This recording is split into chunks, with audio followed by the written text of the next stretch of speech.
This gives me like total goosebumps just looking at this. I mean, these people's total lives are like just destroyed and just dumped on their lawns. I mean, it's incredibly insane to see this, just house after house. And can you imagine how scary it was for these people? I mean, these are beautiful homes, and they're just dumped on the lawn. I mean, people's lives, memories, history. Just insane. I just have never seen anything like this before. I said all those words like 30 times. Well, I mean, look how pretty that house is.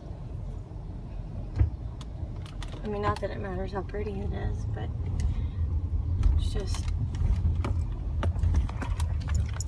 I guess this is where it creeps up on the, oh my gosh, okay. So we're You would going think down all a the little. water would just rush down. Look at that poor house. Oh my God. Can you imagine how scary that was? If you were in there?